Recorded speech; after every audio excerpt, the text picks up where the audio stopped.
I woke up in some cheesy action novel.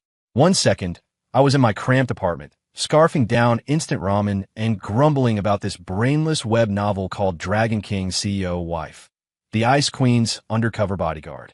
The next, I was standing in a glittering ballroom, a searing hot iron jammed in my skull as a torrent of unfamiliar memories flooded my mind.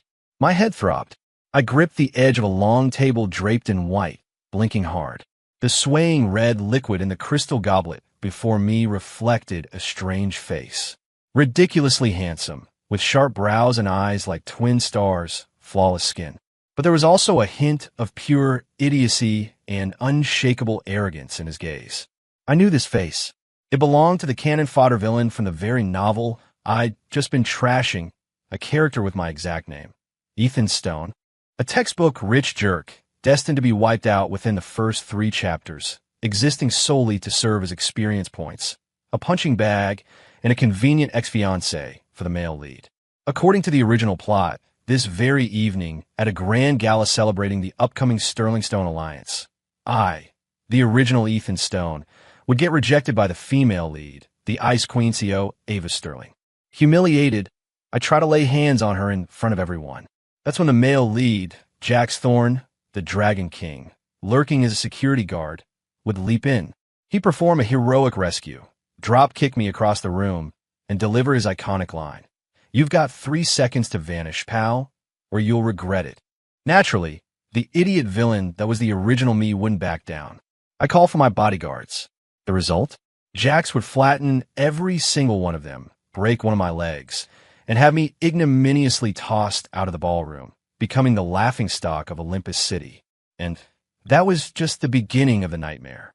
Afterward, the original Ethan would use the family's power for revenge, only for every attempt to be effortlessly thwarted by Jax Thorne, resulting in even harsher retaliation.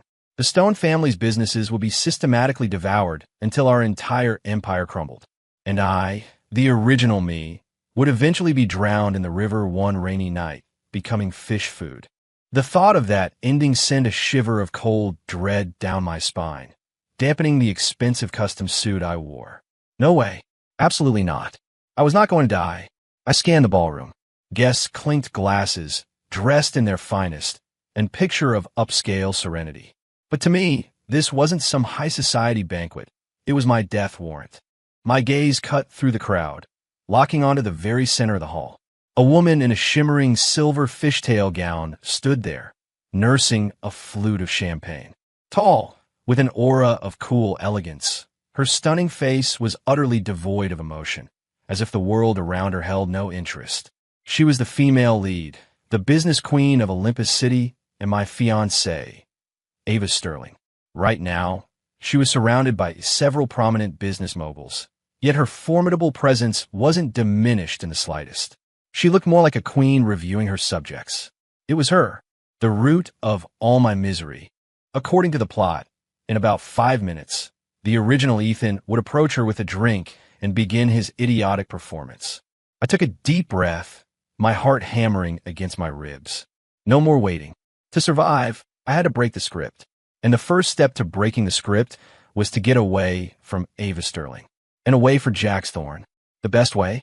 Immediately. Right now, break off the engagement with Ava. As long as we weren't tied together, she wouldn't be my obsession, I wouldn't bother her, and I definitely wouldn't cross paths with that destined Dragon King. I'd live my comfortable, rich kid life. He could play his secret operative role. We'd stay out of each other's way. Perfect. With my decision made, I straightened my perfectly unwrinkled tie, grabbed a glass of red wine from a nearby tray, and started toward Ava. People around me watched with expressions of amusement. They all knew how obsessed this spoiled jerk, Ethan Stone, was with Ava and how much she detested him. "Ms. Sterling, young mister. Stone is coming over," someone murmured in Ava's ear. Ava's brows subtly furrowed. A flicker of cold annoyance crossed her otherwise placid eyes. She didn't even turn around. I could tell she was bracing herself for my usual clinging nonsense. Too bad for her. She had me all wrong. I stopped behind her and cleared my throat. "Ava." My voice wasn't loud, but it was enough for everyone nearby to hear. Ava finally turned, her gaze icy, a warning in her eyes. "Ethan." Watch your tone. You should know what kind of event this is. She thought I was about to spout some sappy, stupid declarations of love, like always. Everyone else pricked up their ears, ready for the show. I met her eyes. They were beautiful, like obsidian shards embedded with ice. I steadied myself, summoning every ounce of courage, and delivered the line I'd rehearsed countless times in my head. We're calling off the engagement. The words hung in the air, and the entire ballroom seemed to freeze. Every expression was instantly fixed in place. The business moguls surrounding Ava stood with their mouths agape, wide enough to swallow an egg. Ava herself was utterly stunned. For the first time, an expression other than her usual glacial calm, sheer bewilderment, appeared on her face. She clearly hadn't anticipated those words. She couldn't believe that the man who had chased her for 3 years, treating her like his entire world, would actually initiate a breakup. Her mind raced, analyzing every possible reason behind this abnormal behavior. Was this some new, convoluted trick to win her over? Or was there a larger scheme at play? She had no idea I was just trying to save my own skin. Seeing her shocked face, I felt a surge of satisfaction. Yes, exactly. Be shocked, then agree, and we can go our separate ways. I try to make my expression look more resolute, like a reformed playboy. Ava, I've had a lot of time to think. I piled it on. I was immature before, and I caused you a lot of trouble. We're not meant for each other. Forcing it won't work. Let's just end this engagement here. With that, I downed the red wine in my glass, set the empty flute on a nearby tray, and turned to walk away. The whole motion was fluid, without a hint of hesitation or regret. Leaving behind a room full of gawking guests and the Ice Queen CEO, who stood frozen, a complex expression in her eyes. Ivalkid fast, praktikali fleening. I had to get out of this hot zone before Jax Thorne caught wind of the situation and came to make his grand entrance. But I'd barely taken a few steps when a cool voice echoed behind me. Stop. It was Ava. My heart sank. My steps faltered, but I didn't turn around. Seriously, what more do you want, lady? I just broke off the engagement, and you're still not happy? Do you actually need your Dragon King to show up and break my leg to be satisfied? Ethan, Ava's voice carried a hint of inquiry and a confusion she herself hadn't quite registered. You're different today. You bet I am. I cursed internally. The old me is gone, but I couldn't say that. Without turning, I replied in a deliberately casual tone. People change, Ms. Sterling. From now on, let's wish each other well and move on. Then I sped up, practically sprinting out of the ballroom. I didn't dare look back at Ava's expression, but I could imagine her mind was probably a whirlpool of questions. Good. Let her wonder. As long as I could successfully break the engagement and escape my destiny as a cannon fodder villain, being thought of as a lunatic was a small price to pay. I burst through the hotel doors. The evening breeze hit my face, clearing my head. Okay, first step complete. Next, I needed to deal with the mountain of problems the original Ethan had left behind, then find a quiet, scenic place to settle down and live out my days as a wealthy, lazy trust fund baby. I was happily daydreaming about my future retirement when a black Rolls-Royce Phantom glided to a silent stop in front of me. The window rolled down, revealing the familiar face of Mr. Henderson, the family chauffeur. Young master, please get in. Your father wants to see you. My heart sank. Of course, it had to come eventually. After the scene I'd just made, disgracing both the Stone and Sterling families, my cheapskate father, Robert Stone, CEO of Stone Enterprises, would surely tear me apart. Sitting in the back seat of the Rolls-Royce on the way back to Stone Manor, I was a nervous wreck. My father, Robert Stone, was a formidable character. He'd built the Stone Empire from scratch with an iron fist, transforming it from a small workshop into one of Olympus City's most prominent families. While he doted on the original Ethan, his only son, he was utterly ruthless when it came to family interests. This alliance was crucial for the Stone family. The Sterling family's influence far surpassed ours.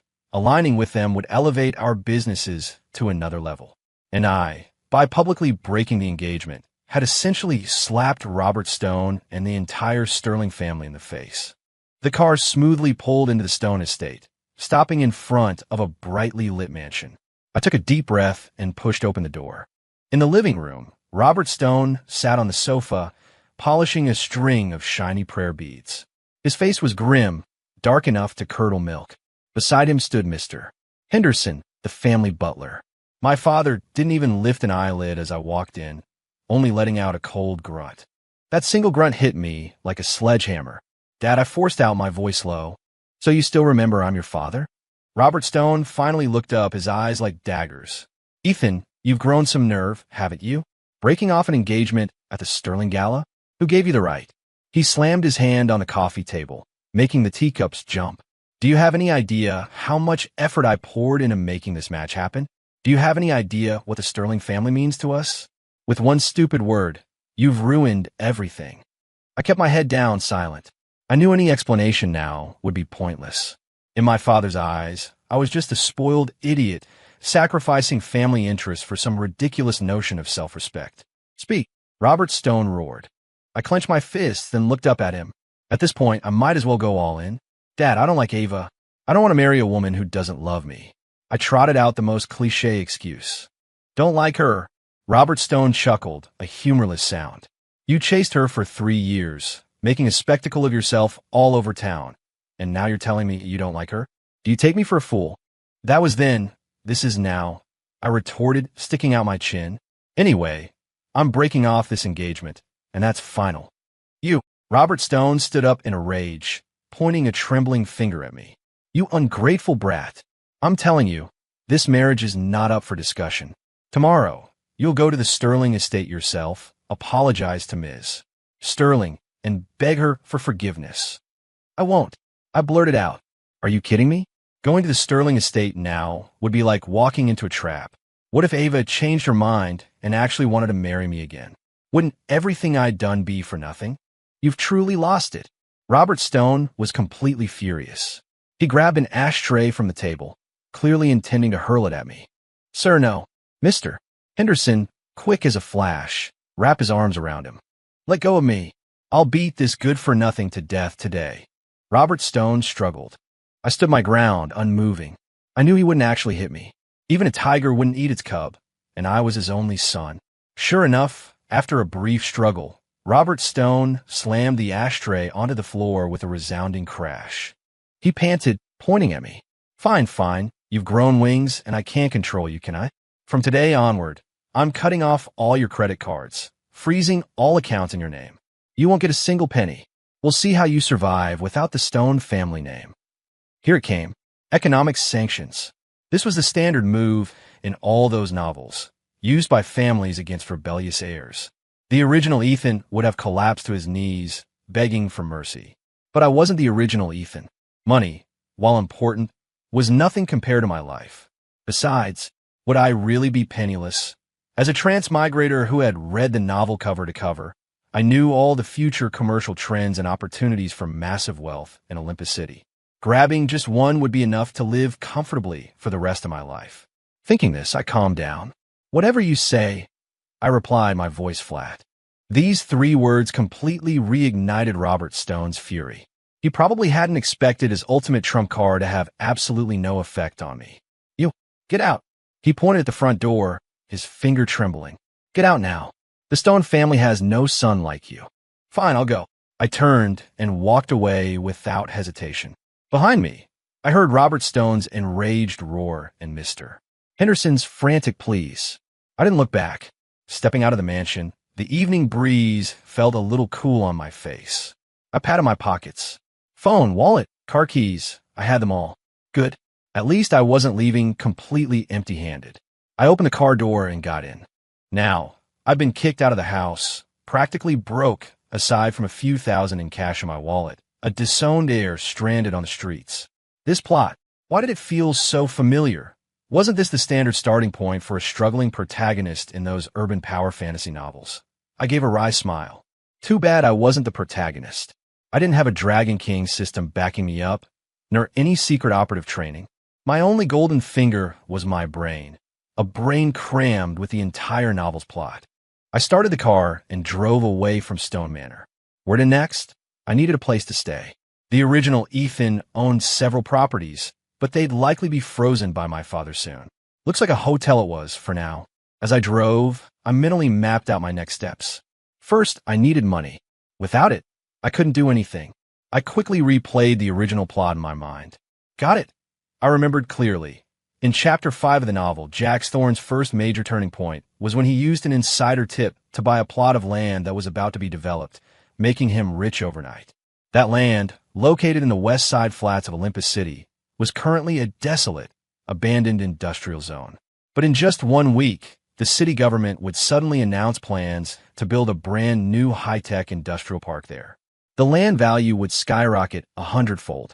In the novel, Jax seized this opportunity to earn his first fortune, establish his own company, and begin his long journey of opposing the Stone family. And now, there were exactly 7 days until the city government's announcement. I had to seize this opportunity. If I secured that land, I wouldn't just be set for life. I could potentially even buy out Stone Enterprises. Of course, I didn't have such grand ambitions.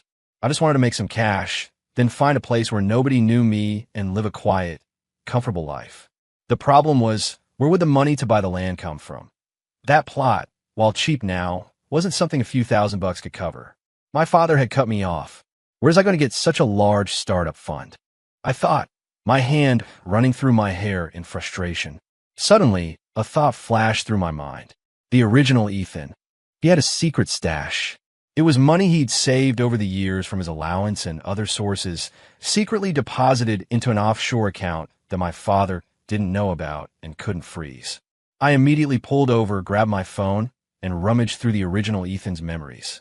Found it, an anonymous account with a Swiss bank password, the original Ethan's first girlfriend's birthday.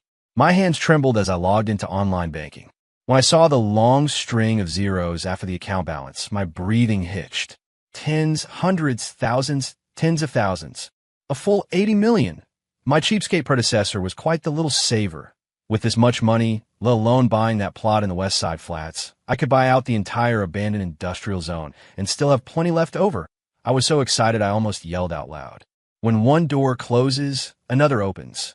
I immediately drove to one of the apartments I remember the original Ethan owning, a place a bit off the beaten path that my father probably wouldn't find immediately. I needed a quiet place to plan my next moves. And as I drove to my new hideout, across Olympus City in the Sterling estate, Ava Sterling also spent a sleepless night.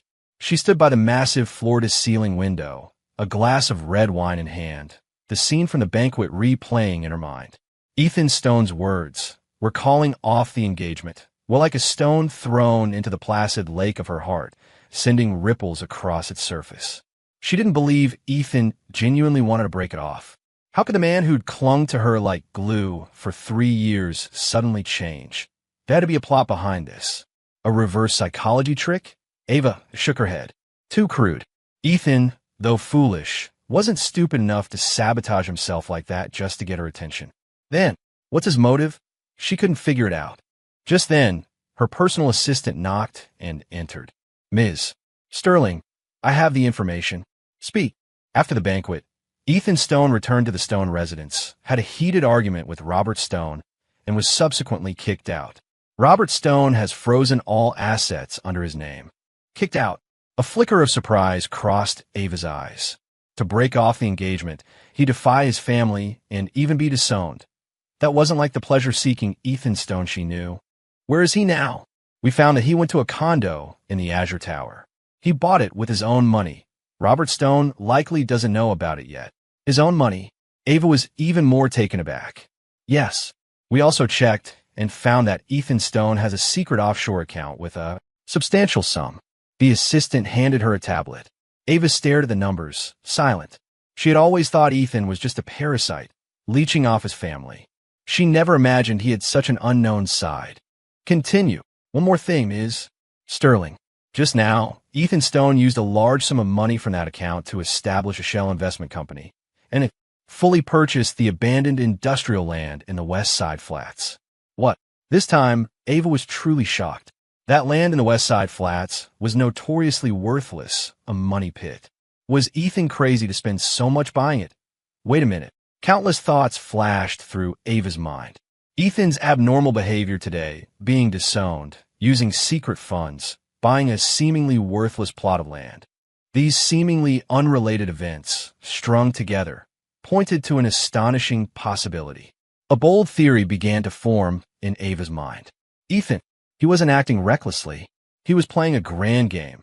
He deliberately broke off the engagement at the banquet, infuriating Robert Stone, using the opportunity to escape the Stone family's control and gain complete freedom.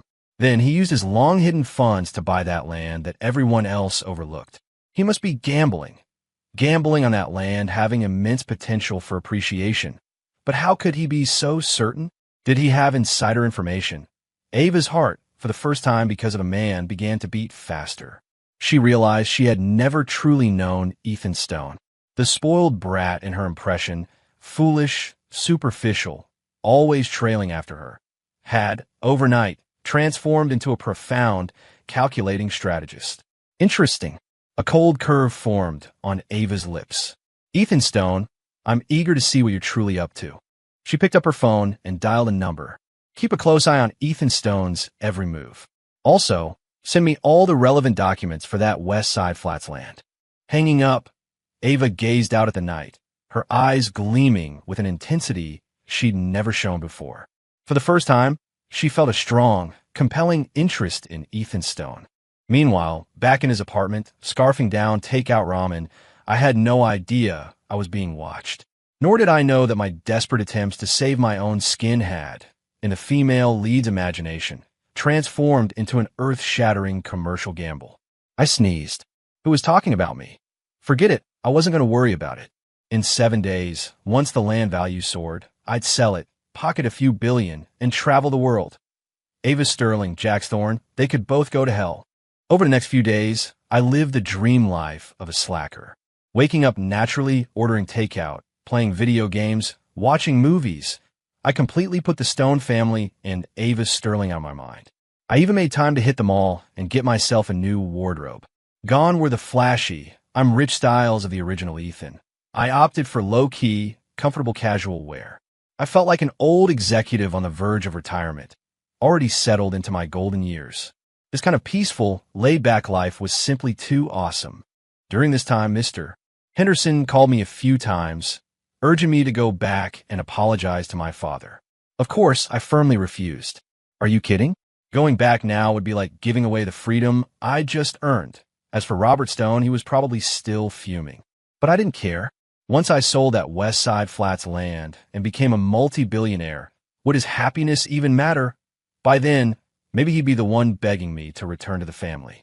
The thought made me crack a smile. That afternoon, I was lounging on the sofa, sipping a soda, and watching a movie on my tablet when my phone rang. It was an unknown number. I answered casually. Hello, Ethan. A cool female voice came from the other end. I stiffened, almost spilling soda on myself. That voice, I'd recognize it anywhere. It was Ava Sterling. Why was she calling me? How did she even get my number? An alarm bell blared in my head. Ms. Sterling? To what do I owe the pleasure? I asked, feigning calmness, a touch of distance in my tone. Do you have time? Let's meet. Ava's tone brooked no argument, like she was issuing a command. Apologies, Ms. Sterling. I'm quite busy these days. I flatly refused. Meet my foot. I was trying to avoid you. Is that so? Ava's voice gave no hint of emotion. Are you busy? Researching the development plan for the West Side Flats land. My heart sank. She knew. She actually knew I'd bought that land. This woman's intelligence network was terrifying. I forced a dry chuckle. Ms. Sterling, your information is truly impressive. But that's my personal business. No need for you to trouble yourself. Ethan, let's be straightforward. Ava's tone suddenly became serious. What exactly are you trying to do? Spending a massive fortune on that wasteland, establishing a shell company. Are you gambling, or do you already know something? My scalp tingled. This woman was too smart. She'd already guessed I was betting on the land appreciating. No, I couldn't let her guess any further. I had to dispel her suspicions, make her think I was just a rich fool with too much money to burn. Ms. Sterling, I think you've misunderstood. I adopted a casual, lazy tone. I bought that land for no special reason. I just thought it was cheap. Cheap. Yeah. 80 million for such a huge plot. What a steal, right? I'm planning to build the world's biggest pig farm there. I've even got a name for it. Royal Pig Club. The pigs raised there will be exclusively for high society. Sell a single pig for $1 million. Isn't that more profitable than whatever high-tech stuff you're into? I said it all so earnestly, I almost convinced myself. A long silence followed on the other end of the line. I could imagine Ava's expression right now, like she'd seen a ghost. She must be thinking, this Ethan Stone is truly a hopeless idiot. Perfect. Keep despising me. The further away, the better. A pig farm. After a while, Ava slowly spoke, her voice holding a strange note. Yep. I continued to ramble. Ms. Sterling, do you want to invest? We can consider your expertise as equity. Then we'll join forces, create the world's #1 luxury pork brand, make those European Iberian black pigs look like they're not even fit to tie our pig's shoelaces. Another silence. Just when I thought she'd hang up and block my number, Ava said something that almost made me fall off the sofa. All right, I'll invest. Huh, I thought I'd misheard.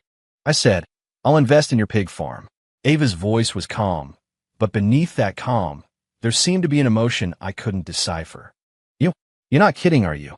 I stammered. I never joke, Ava stated. In an hour, at the coffee shop downstairs from your apartment. I'll be waiting. Bring your business plan. With that, she hung up. I stood there, phone in hand, dumbfounded. What? What was happening? She was actually going to invest in my pig farm. Was she crazy? Or was she not buying my nonsense at all and just using this as an opportunity to probe me? It had to be that. This woman was terrifying. I paced around the living room, agitated. Go or not go. If I went, she'd definitely try to extract information, possibly exposing my transmigrated status. If I didn't go, it would make me look guilty. After much deliberation, I decided to meet her. It was just acting, right? Who was afraid of who? I wanted to see what kind of game this Ice Queen CEO was playing. An hour later, I showed up at the coffee shop in a t-shirt, jeans, and a pair of flip-flops. Ava was already there. She maintained her usual untouchable aura, dressed in a sharp white business suit, sitting by the window with a cup of unsweetened black coffee in front of her. I swaggered over and sat opposite her. Ms. Sterling, long time no see. I greeted her with a cheeky grin. Ava lifted her eyelids, giving me a fleeting glance. Her eyes lingered for half a second on my $10 plastic flip-flops. Where's your business plan? She asked, getting straight to the point. Business plan? I pulled a crumpled napkin from my pocket and slapped it on the table. Here it is. Ava's brows furrowed again. She picked up the napkin. On it, a few squiggly pig heads were drawn with a ballpoint pen, and next to them, scrawled in large letters, Royal Pig Club, Kings of Pigs, Pigs of Kings. Ava's lips seemed to twitch. My heart burst with silent laughter. How about that? Sloppy enough? Unreliable enough? Now you must believe I'm an idiot, right? However, Ava's reaction once again defied my expectations. She put down the napkin and looked at me, her eyes not scornful, but instead holding a hint of appreciation. Back to basics, brilliant in its simplicity, she slowly stated, expressing the core concept in the most straightforward form. Ethan, you're more interesting than I thought. Me? Seriously, lady, what is wrong with you? You can interpret that into something profound. Are you a genius at literary analysis? So, how do you want to collaborate? Ava leaned slightly forward, her beautiful eyes fixed on me. Her gaze made me a little uneasy. Ms. Sterling, are you really going to invest? I cautiously asked. Of course, Ava nodded. Tell me, how much money do you need? What resources do you need me to provide? I was completely dumbfounded. This woman was serious. What on earth was she trying to do? Could it be she had also transmigrated? No, that wasn't right. If she had, she'd know the West Side Flats land would appreciate. She'd just buy it herself. Why would she come looking for me to collaborate? I couldn't figure it out, not at all. Well, if you want to play, I'll play along. My eyes darted around, and an idea sparked. Money, for now. I'm not short on, I said, feigning a profound air. However, I am short on one thing. What? I need a CEO for my pig farm, I said, pointing at her. Ms. Sterling, I see you have excellent capabilities. Are you interested in becoming the general manager of my pig farm? I was deliberately insulting her, asking a CEO of a billion-dollar empire to manage a hypothetical pig farm. Any normal person would have slammed the table and walked out. I waited for her to explode. However, Ava simply gazed at me, silently, for a full 10 seconds. Then she smiled. Though it was just the faintest curve of her lips, she genuinely smiled. It was the first time I'd ever seen her smile. An ice mountain melting, 100 flowers blooming. And I had to admit, it was damn beautiful. All right, a single word uttered from her lips. I froze again. What did you say? I said, all right. Ava repeated, I'll take the CEO position. I felt my worldview, at that moment, completely shatter. I returned to my apartment in a daze, slumping onto the sofa, my mind a chaotic mess. Ava Sterling, the high and mighty Ice Queen CEO, had actually agreed to be the CEO of my Royal Pig Club. This was even more absurd than anything in the novel. What on earth was she trying to do? Did she really believe I was going to raise pigs? No, impossible. Someone as shrewd as her couldn't be fooled by such a clumsy lie. She must be playing along with my scheme. She was pretending to agree, just to stay close to me and see what I was really up to. This woman was too cunning. I ran my hands through my hair in frustration. I thought breaking off the engagement would get rid of her, but now she was even more entangled with me. What kind of situation was this? No, I couldn't just sit back and do nothing. I had to find a way to make her give up. First thing the next morning, I received a call from Ava. Good morning, Mr. Stone. Her voice was as cool as ever, but her title for me had changed. Goosebumps prickled my skin. Ms. Sterling, what can I do for you? I've drafted the company bylaws and a shareholder agreement. Do you have time now? We can sign it in person. That fast. I was stunned. Less than a day, and she already had the agreement ready. True workaholic. Efficiency is the key to success, Ava stated calmly. I've sent you the address. I looked at the address on my phone, a high-end law firm. Well, looks like there was no escaping it. I changed clothes and, with a heavy heart, headed out. In a law firm's conference room, I saw Ava again.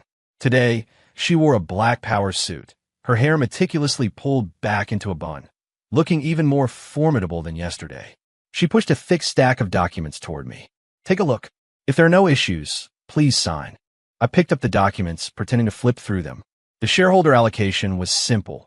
I held 51% as the founder and primary investor. Ava held 49% for her technical expertise and as CEO. The company name was boldly printed, Olympus Royal Agricultural Technology, Inc. My eyelid twitched. She actually registered an agricultural tech company for me. Well, any problems? Ava asked. And no problems. What problems could I have? I was hoping this company would go bankrupt tomorrow. Then sign it. Under the witness of the lawyers, my hand trembled as I signed my name. From this moment on, I, Ethan Stone, was officially the chairman of an agricultural technology company. And my CEO was the multi-billion-dollar business queen. This had to be the biggest joke in the world. After signing, Ava stood up. All right, Mr. Stone, as CEO, I'll now brief you on the upcoming work plan. She took a tablet from her assistant and pulled up a presentation. Based on my preliminary planning, she began, the Royal Pig Club project will be divided into 3 phases. Phase 1. We will establish a modern breeding base in the West Side Flats plot, integrating ecological farming, scientific research, and leisure tourism. This is the preliminary design draft for the base. She swiped the screen, and a sleek 3D rendering appeared before me. That was no pig farm. It was a high-tech futuristic estate. It featured intelligent, climate-controlled pigsties, fully automated feeding and cleaning systems, an independent veterinary research center, and even a piglet theme park, open to the public. I stared dumbfounded. Lady, we're raising pigs, not building a space station. Did it have to be this exaggerated? Phase 2. We will establish our own feed processing plant and deep processing production lines for meat products, creating a complete farm-to-table industrial chain. Phase 3.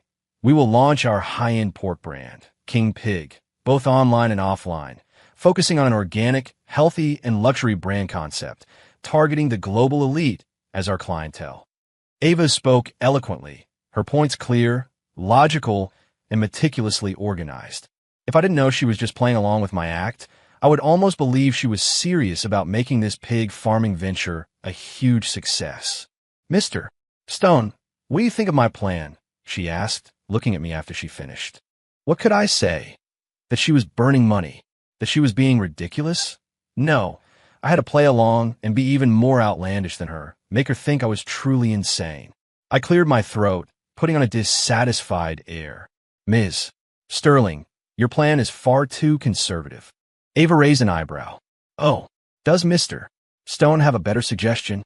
Our pigs are royal pigs, kings among pigs, I declared, standing up and letting my imagination run wild. They must eat organic vegetables air-freighted in. They must drink mineral water from the Alps. They must listen to Mozart's classical music. We also need to assign a dedicated nutritionist and a psychological counselor to each pig, give them regular spas and massages to ensure their physical and mental well-being. Our pigsties must be designed by world-renowned architects, with perfect climate control, warm in winter and cool in summer, like spring all year round. The pigsties will have soft carpets and famous artworks, so they can be exposed to art from a young age. The more I spoke, the more excited I became, as if I could already see my pig kingdom. In the conference room, everyone looked at me as if I were insane. Even the two solemn lawyers were twitching at the corners of their mouths. Only Ava listened quietly, her face devoid of expression. When I finished my throat dry and sat down, she slowly spoke. Excellent ideas. I nearly spat out my water. You think this is good? Mr. Stone's concepts truly inject soul into our brand, Ava said, a glimmer of excitement in her eyes. The essence of luxury is selling stories and concepts. We need clients to believe they're not just eating pork, but a piece of art. I'll have the team revise the plan immediately based on your instructions. And the budget. We'll add another $500 million. Me? I was completely speechless. This woman was truly crazy.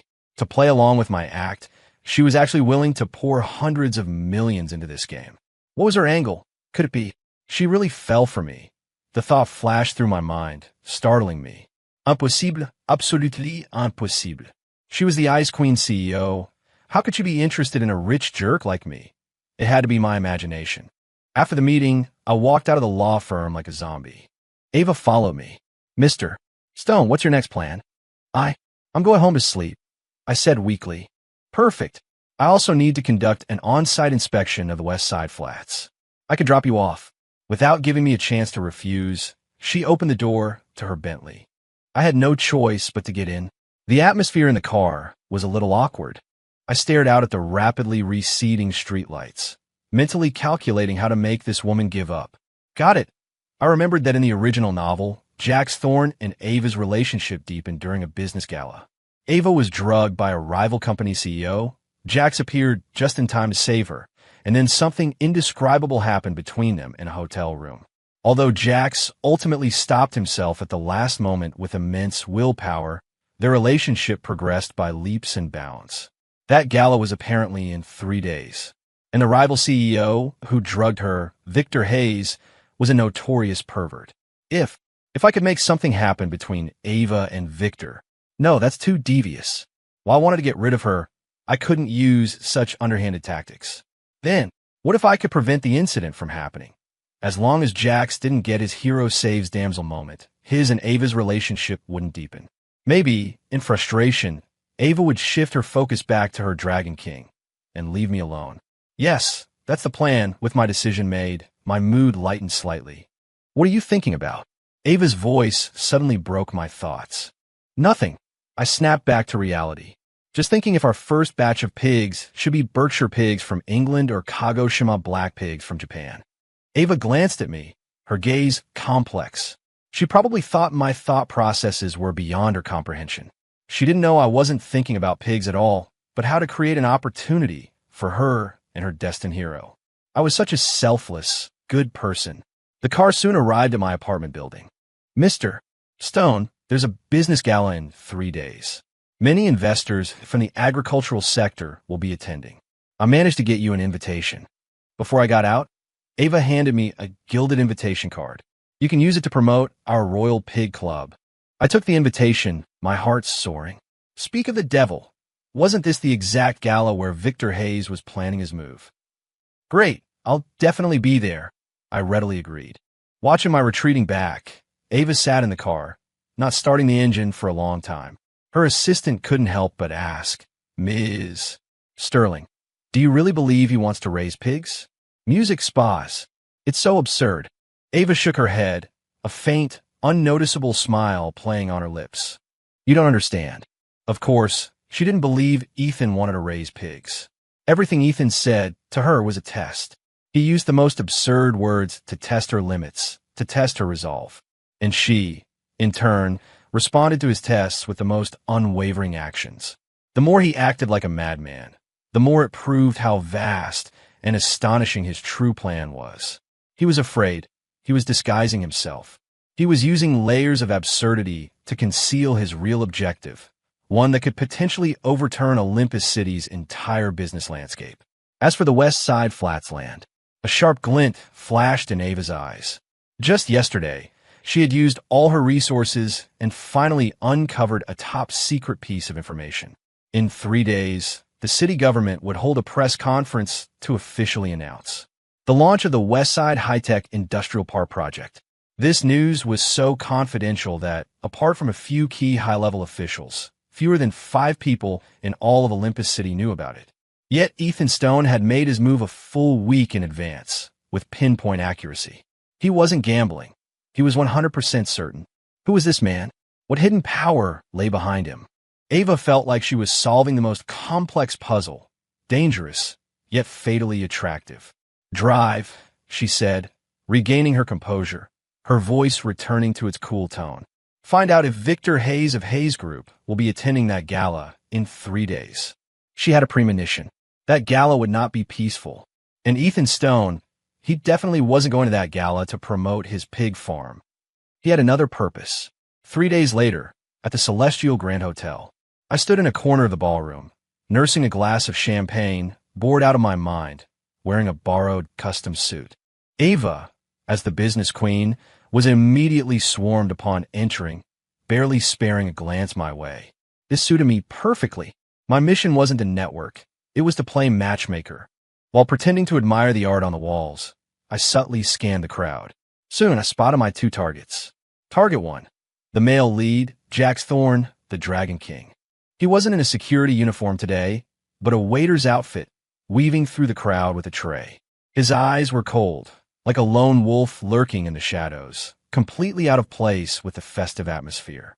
Target 2, the villain, Victor Hayes, CEO of Hayes Group, a middle-aged, greasy man with a receding hairline and a beer belly. He stood with a drink in hand, his beady eyes leering at Ava from a distance, practically drooling. Excellent. All the actors were in place. Now I just waited for the plot to unfold. According to the original, Victor would soon find an opportunity to approach Ava and slip a drug into her drink. After she drank it, she'd feel hot and dizzy. Just as Victor was about to escort her to an upstairs room, Jax would descend from the heavens, kick Victor away, then sweep Ava into his arms and rush into the prearranged penthouse suite. All I had to do was ensure everything went smoothly. I checked the time. It was almost time. Sure enough, Victor adjusted his tie, drink in hand, and approached Ava with a wide, greasy smile. Ms. Sterling, I've heard so much about you. A pleasure to finally meet you. Ava turned, saw him, and her brows subtly knitted together. But out of politeness, she raised her glass in acknowledgement. Mr. Hayes, hello. The two began to exchange pleasantries. I tensely watched their glasses. Here it came. I saw Victor, as Ava turned to speak with someone else, swiftly pull a small packet from his pocket and tip its white contents into Ava's champagne glass. His movements were discreet. No one around seemed to notice. But everything was clear to my eyes, and also to the eyes of the waiter pretending to wipe glasses nearby. Jax Thorne. I saw Jax's eyes turn instantly cold, the veins bulging on the hand gripping a glass. Good. He saw it. Now, as long as Ava drank that wine, everything would be set. Victor handed the glass back to Ava, smiling like a Buddha. Ms. Sterling, I'd like to propose a toast to our future pleasant cooperation. Ava took the glass, about to bring it to her lips. I held my breath. Drink it. Drink it now. Drink it, and your Dragon King will come save you. However, just as the glass was about to touch her lips, Ava's movement suddenly paused. She glanced down at the red wine in the glass, a subtle glint of caution in her eyes. Then, she looked up, her gaze sweeping across the crowd, finally landing precisely on me. My heart skipped a beat. Why was she looking at me?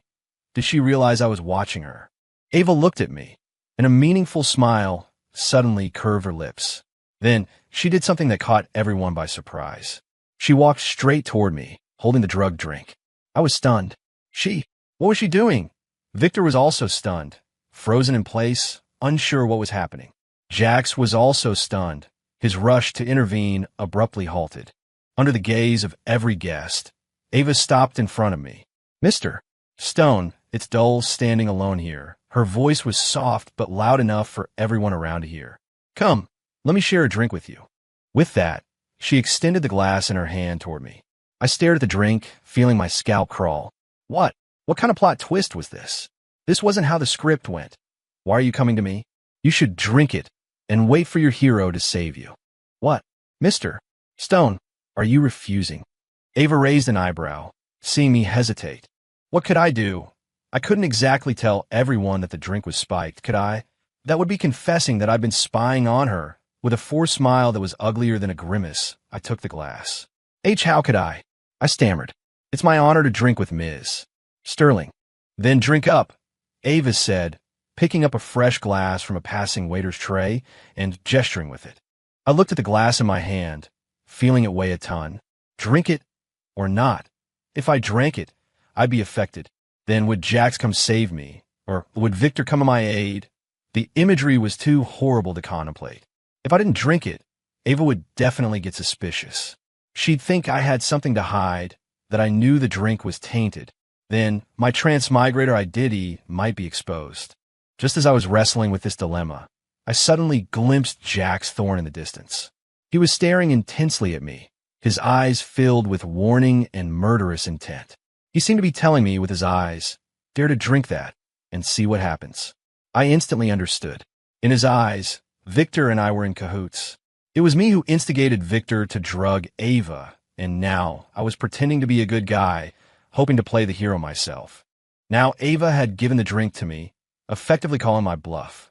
If I didn't dare drink it, it would prove I was guilty. Damn it, what was this nonsense? I just wanted to be a bystander. How did I become a mastermind? No, I absolutely could not drink this. But I couldn't outright refuse either. My mind raced, and an idea struck me instantly. I raised the glass toward Ava, flashing a brilliant smile. Ms. Sterling, wouldn't it be more sincere if we drank this as a toast, arm in arm? With that, under everyone's astonished gazes, I extended my arm and linked it with Ava's. Ava clearly hadn't expected such a move from me. Her body stiffened for a moment, but I didn't give her a chance to react. With our arms linked, I brought my unspiked glass to my lips and simultaneously brought her spiked glass to hers. Come on, Ms. Sterling, I'll drink to that first. I tilted my head back, downing my untainted wine in one gulp. Then, I looked at her, my eyes filled with sincerity and expectation.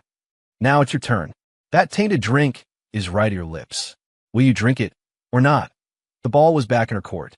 I admit, my move was risky and definitely suggestive. But I was betting that Ava, under the scrutiny of the crowd, wouldn't be able to back down. Plus, I wanted to see if she knew the drink was tainted. If she knew, she absolutely wouldn't drink it. If she didn't, well, that was just her bad luck. Ava looked at me, her eyes filled with an intensely complex expression. There was shock, annoyance, and a hint of panic she herself hadn't noticed. Of course, she knew the drink was tainted. From the moment Victor approached her, she had been on guard.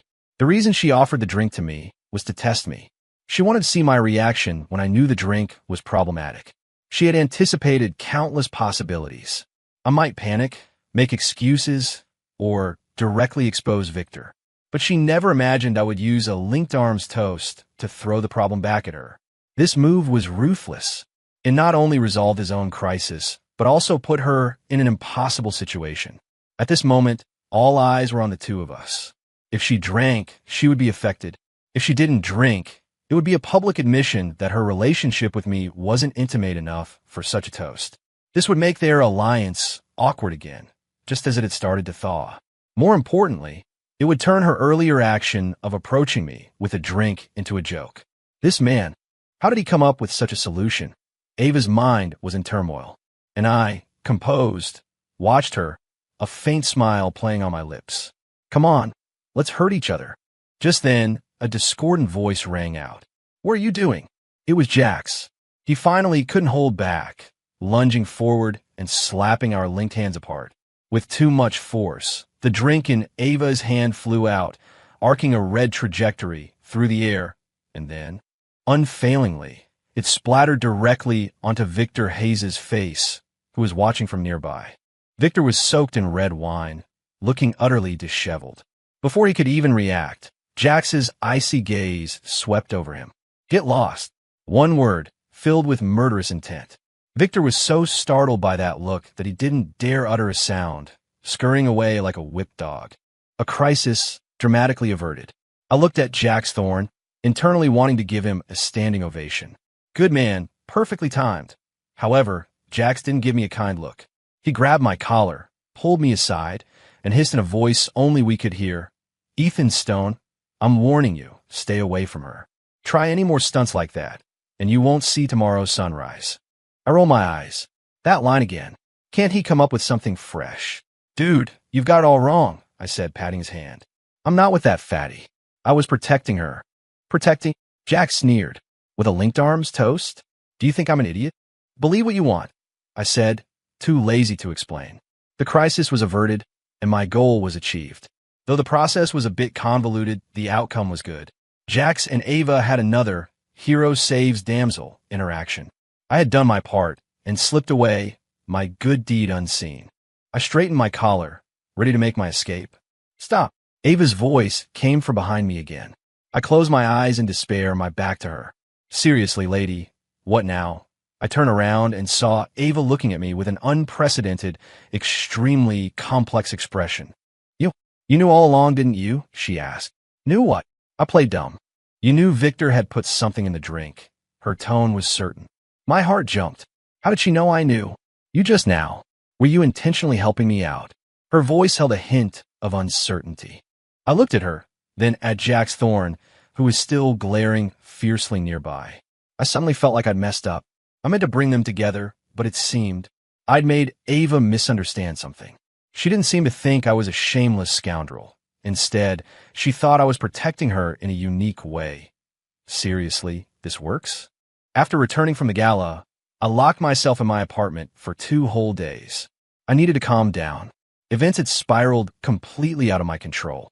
Ava's gaze towards me was becoming increasingly old.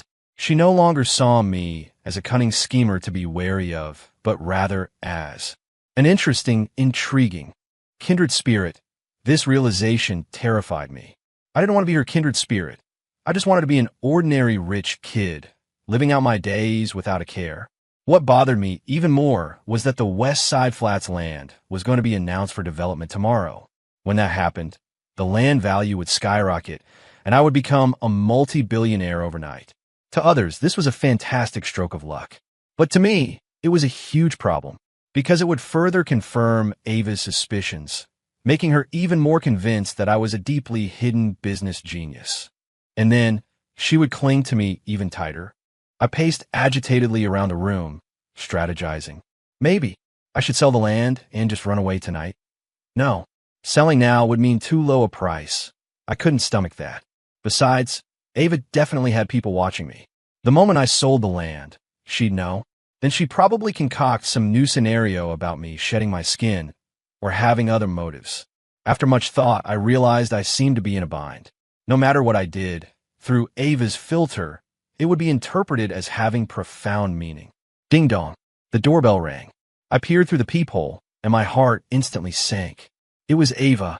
How did she find my apartment? I pretended not to be home, staying perfectly still. Ethan, open the door. I know you're in there. Ava's voice came through the door, as cool as ever. I sighed and opened the door. Ms. Sterling, what brings you to my humble abode? I said grumpily. Ava ignored my sarcastic tone and walked straight in. She was wearing a cream-colored casual suit today, which softened her usual corporate sharpness with a touch of domesticity.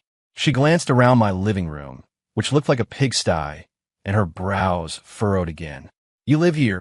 Where else? I flopped onto the sofa, adopting a don't-care attitude. I've been kicked out of my family. Didn't you know, Ms. Sterling? Ava said nothing. She bent down and silently began to pick up the stack of takeout containers scattered on the floor. I was startled. Hey, what are you doing? I sprang off the sofa. You don't need to clean.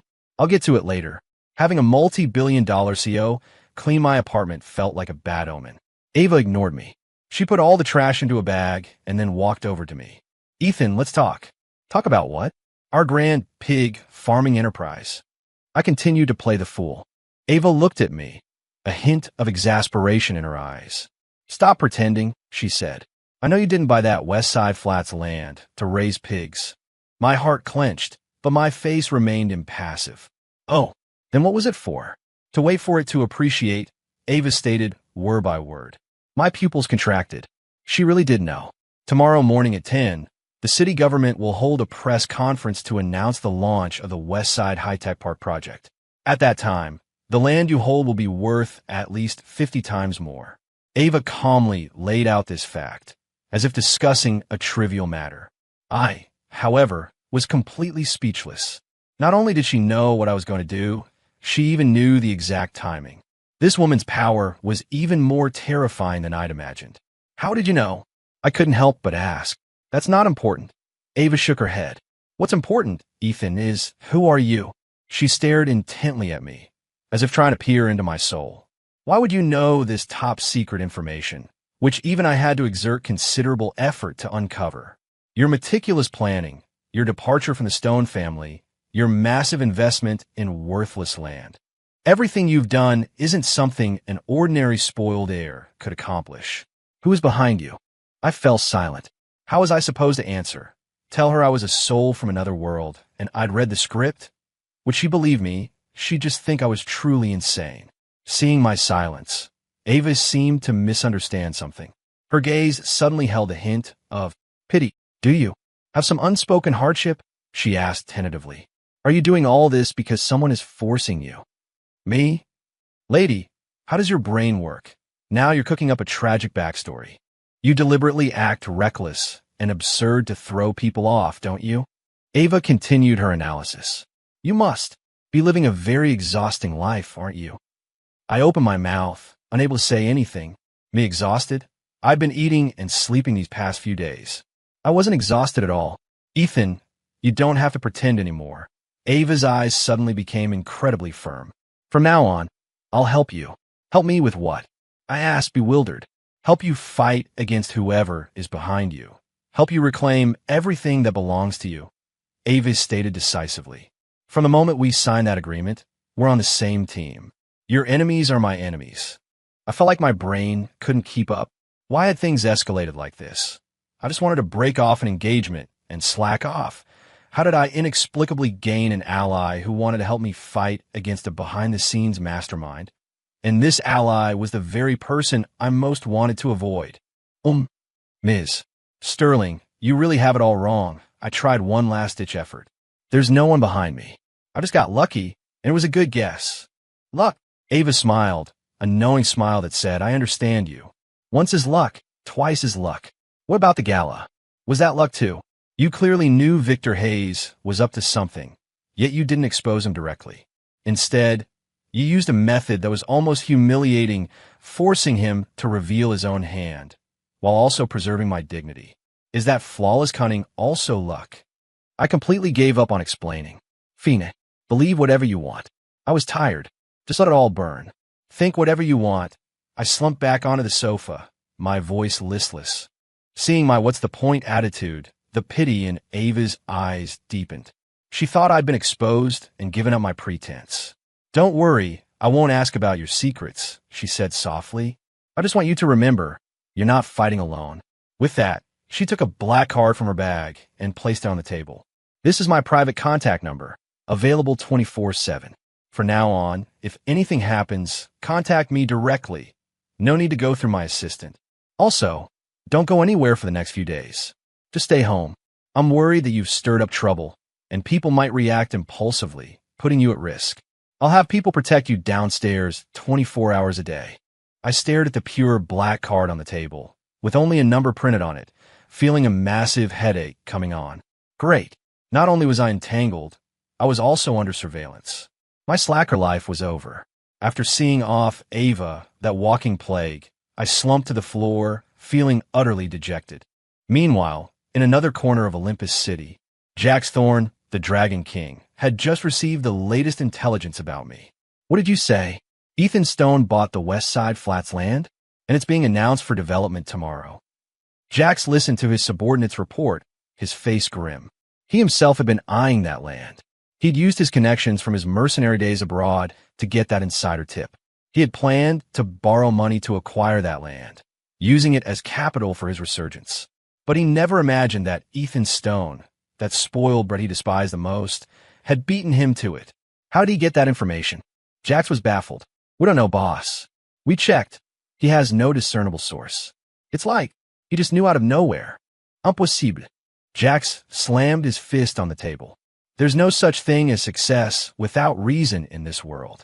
He must have someone backing him. Boss, one more thing. The subordinate hesitated. Ms.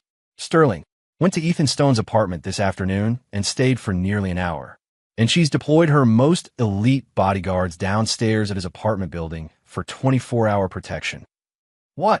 Jax's eyes instantly turned bloodshot. Ava Sterling, the woman he swore to protect for life, was secretly meeting Ethan Stone and even sent people to protect him. The flames of jealousy raged in his chest. Ethan Stone, he gritted his teeth, clenching his fists until his knuckles cracked. I don't care who's behind you or what tricks you're playing. Ava Sterling is my woman. No one will take her from me. Keep a close eye on Ethan Stone. I want to know his every move. A storm, centered around me and stirred up by two chosen ones, was quietly brewing. And I, the eye of the storm, was completely oblivious. I was still mourning my soon-to-be-lost carefree life. The next morning at 10, the Olympus City government press conference began promptly. I sat in front of the TV, impassively watching the mayor passionately announce the official launch of the Westside High-Tech Industrial Park project. The images on TV and the news online instantly exploded across Olympus City's business world. My phone, from 10:01 a.m. onwards, didn't stop ringing. The first call was from Mr. Henderson. His voice was trembling with excitement. Young master, you're a genius.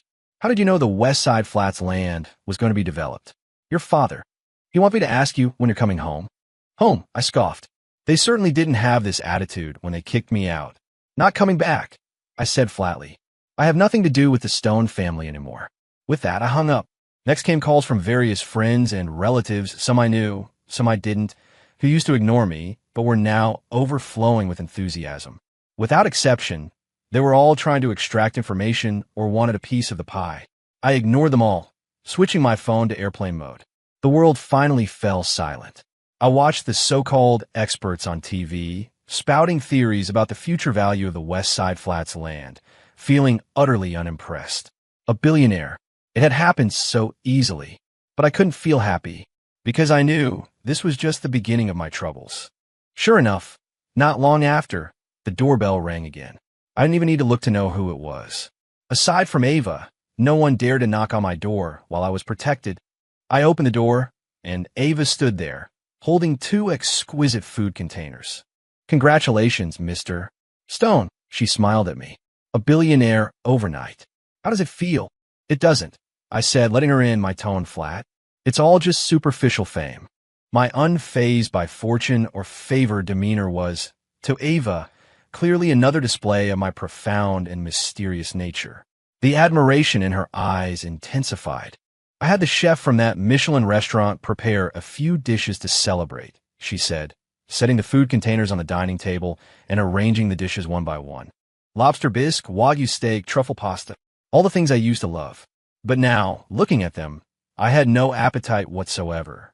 Ms. Sterling, just say what's on your mind, I said, sitting opposite her. You didn't just come here to bring me food, did you? Of course not, Ava said, serving me a bowl of soup. I'm here to talk business. Business? Yes, Ava nodded. Now that we have the land and the money, shouldn't our Royal Pig Club officially launch? Me? Lady, are you still thinking about your pig farm? That land is now worth hundreds of millions. You're going to build a pig farm on it. Are you so rich you don't know what to do with your money? Ms. Sterling, I tried to persuade her. This land is so valuable now. Wouldn't it be better if we just sold it, split the money, and walked away? Why do we have to insist on this pig farming thing? Sell it. Ava shook her head, looking at me as if I were a naive child.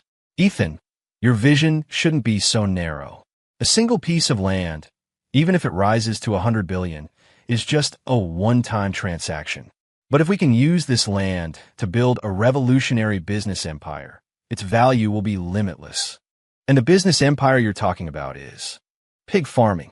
My mouth twitched. Why not? Ava countered.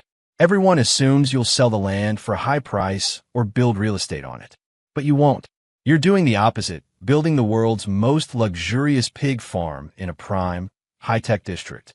This contrast, in itself, is the best marketing. When everyone thinks you're crazy, you'll use this crazy project to earn 10, even 100 times more profit than selling the land. By then, who in the business world would dare to underestimate you? She paused, looking at me, and said, word by word, haven't you always wanted to prove yourself to your father, to everyone? This is the perfect opportunity. I opened my mouth, but no words came out. I found that I was utterly unable to refute her, because in her logic, everything was self-consistent. The more I wanted to slack off, the more she thought I was strategizing. The more I wanted to give up, the more she thought I was playing hard to get. I felt like a monkey in a cage. No matter how much I jumped around, I couldn't escape the trainer's grasp. Fine, I gave up resisting, stating lifelessly, you call the shots. Raise them however you want. Seeing that I had come to my senses, Ava smiled with satisfaction. I knew we were cut from the same cloth, she said. My team has already finalized the plan, and the funds are in place. Tomorrow, we'll hold a project launch press conference to formally announce our plans to the outside world. That fast. Speed is crucial. Ava stood up. Mr. Stone, get ready to face the world's astonished gazes. With that, she turned and left, leaving me alone, facing a table full of gourmet food, on the verge of tears. The next day, the Olympus Royal Agricultural Technology Inc. press conference was held at the most luxurious hotel in Olympus City. Every media outlet in the city was there.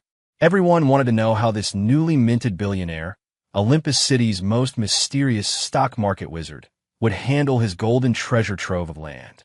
Ava and I sat side by side on the main stage. Under the spotlight, my palms were sweating from nerves. Ava, however, looked perfectly calm and collected. She picked up the microphone and, with her cool yet powerful voice, announced our decision. We have decided to invest $10 billion in the West Side Flats land to create the world's first 7-star ecological pig farm, the Royal Pig Club. Silence descended upon the hall. All the reporters thought they had misheard. After a full 10 seconds of stunned silence, the entire venue erupted in chaos. What? Pig farming? Did I hear that right? Spending $10 billion to build pigsties on land worth hundreds of millions? Are they insane? What kind of publicity stunt is this? It's too outrageous. Flashbulbs popped like crazy, and microphones were shoved in our faces. Mr. Stone, was this your decision? Are you serious? Ms. Sterling, as a business elite, why would you agree to such an absurd plan? Faced with the barrage of questions from reporters, I was too nervous to utter a single word. Ava, meanwhile, slowly stood up. She scanned the room, her powerful presence instantly quieting the noisy hall. Ladies and gentlemen, she began, I know you have many questions, but I want to tell you all that in this world, there are no absurd plans, only impoverished imaginations. We are not raising ordinary pigs. We are creating a brand new luxury lifestyle. We firmly believe that the Royal Pig Club will become the most dazzling new landmark in Olympus City and even the entire world. Her words were powerful and resonant. Though no one understood, everyone was awed by her confidence and aura. After the press conference, all of Olympus City went wild. The news of billionaire sinks $10 billion into pigsty construction made headlines across all media. Ethan Stone, became the city's biggest joke and its resident madman. My cheapskate father, Robert Stone, reportedly smashed his favorite set of antique teaware in his office, furious. As for me, I holed up in my apartment, reading the online comments calling me a prodigal son and a lunatic, yet feeling a profound sense of relief. Excellent. Now, everyone thought I was an idiot. My deeply hidden genius persona had finally collapsed. Ava Sterling, you must be disappointed in me now, right? You must see that I'm just a hopeless cause? However, I was still too naive. That evening, I received a call from Ava. Ethan, you did very well today. Her voice even held a hint of amusement. Well? How was it well? I was bewildered. I'm a laughingstock of the city. That's exactly what I wanted, Ava said. A tree that stands out will be felled by the wind. Your previous brilliance attracted too much caution. Now that everyone thinks you're crazy, they won't perceive you as a genuine threat. You can quietly execute your plan amidst everyone's underestimation. This tactic of self-slander to avoid calamity is truly brilliant. Listening to her earnest analysis, I felt like I was suffocating. Please, I beg you, lady. I truly had no plan. I really just wanted to be a joke. The Royal Pig Club project officially broke ground amidst the city's ridicule. Ava, true to her reputation as a business queen, had incredible execution power. The day after the press conference, various construction teams, design teams, and equipment suppliers all moved into the West Side flat site. Suddenly, the construction site was a hive of activity, heavy machinery moving back and forth. You'd think they were building a space launch center. As for me, the chairman, I completely became a hands-off boss. My daily routine involved being picked up by Ava's driver, driven to the site, putting on a hard hat, pretending to inspect things, then drinking tea and reading newspapers in her office until she finished work and drove me back. It was a rather leisurely life. However, I couldn't shake the feeling that Ava's gaze towards me was growing more intense. Sometimes, I'd be reading the newspaper, look up, and meet her eyes, those eyes that seemed to see everything, and it would send a jolt through me. She seemed to treat me like a rare animal that needed careful tending, afraid I'd run off. One day, I was dozing in the office when Ava's assistant knocked and entered. Mr. Stomiz, Sterling would like you to join her. Some important guests have arrived. I yawned and followed the assistant to the reception room. Pushing open the door, I saw Ava chatting animatedly with a blonde, blue-eyed foreigner. Next to the foreigner sat someone I hadn't expected. Jax Thorne. He wasn't in a waiter's or security uniform today, but a sharp suit, his hair meticulously combed. He sat there, silent, but the fierce aura around him was impossible to hide. What was he doing here? Seeing me enter, Jax's eyes instantly chilled, like two knives piercing straight through me. Ava stood up and introduced me. Ethan, this is Mr. Pierre Dubois, a top French architect. He's personally designing our pigsties. Then, she gestured to Jax. And this is Mr. Jax Thorne, my newly hired security consultant. He'll be responsible for all security at our construction site from now on. A million curse words ran through my head. Well, look at that. You just hired the male lead to be the head of security. Are you trying to make my life even more exciting? Ava, what exactly are you planning? What I didn't know was that Ava had her own ulterior motives for doing this. In her eyes, Jax Thorne was skilled and mysterious, likely sent by the opposition to monitor me. Rather than letting him lurk in the shadows, it was better to bring him into the open, right under her nose. This way, she could utilize his abilities to protect the construction site, and me, while also keeping tabs on his movements. Killing two birds with one stone. Poor Dragon King. He was unwittingly being used as a free henchman and bodyguard. And he, himself, agreed to it, wanting to protect Ava from close range and monitor me, his love rival. Thus, the three of us ended up together in a profoundly bizarre arrangement. Me, the nominal chairman, essentially a mascot. Ava, the nominal CEO, the actual power holder. Jax, the nominal security consultant, actually, the jilted male lead. This relationship was a mess. Mr. Dubois was clearly passionate about our royal pigsty, holding up his designs and talking endlessly about his architectural concepts. Postmodern deconstructionism, the perfect blend of light and space. I listened, completely lost, feeling drowsy. Ava, however, listened intently, occasionally exchanging a few sentences with him in fluent French. Only Jax sat there like an ice sculpture, his eyes continuously darting between Ava and me, his hostility undisguised. His gaze made me incredibly uncomfortable. Dude, I'm really not interested in your wife. Finally, Mr. Du Bois finished his presentation, and we saw off the enthusiastic architect, leaving just the three of us in the reception room. The atmosphere instantly dropped to freezing. Ethan, it was Jax who spoke first. What exactly are you playing at? He glared at me. Spending $10 billion to build pigsties? Do you take everyone for fools? I feel like it. What's it to you? I roll my eyes. With Ava here, I wasn't afraid of him making a move. You, Jack stood up, enraged. Mr. Thorne, Ava's cool voice cut in. Please mind your position. Mr. Stone is my boss, and your boss. I don't wish to hear you speak to him in that tone again. Jax's face instantly went pale. He looked at Ava in disbelief. She was actually reprimanding him publicly. For Ethan Stone, the fury in his eyes almost burst forth. But he ultimately restrained himself. He took a deep breath, sat back down, but his eyes became even colder. Ava, you wait. One day, I will make you see who the man truly worthy of your reliance is. And what is so great about this pretty boy Ethan Stone anyway? Watching their simmering love triangle, I felt like the most superfluous third wheel. If there's nothing else, I'll head back, I said, standing up, ready to escape. Wait, Ava called out. She pulled a file folder from a drawer and handed it to me. What's this? I took it. It felt somewhat heavy. Your father's company has run into some trouble recently, Ava said calmly. One of their major overseas clients unilaterally tore up a contract, causing issues with their cash flow. This document contains a plan I drafted for you to acquire Stone Enterprises. I opened the file folder, staring at the incredibly detailed acquisition plan, and my mind went blank. Acquire Stone Enterprises? My dad's company. Why would you do this? I looked at her shocked. Didn't you want to prove yourself? Ava said, as if it were the most obvious thing. Appearing as a savior during your father's most vulnerable moment, taking all his life's work into your hands. There's no more thorough revenge than that. This, you could say, is a small gift from me to you.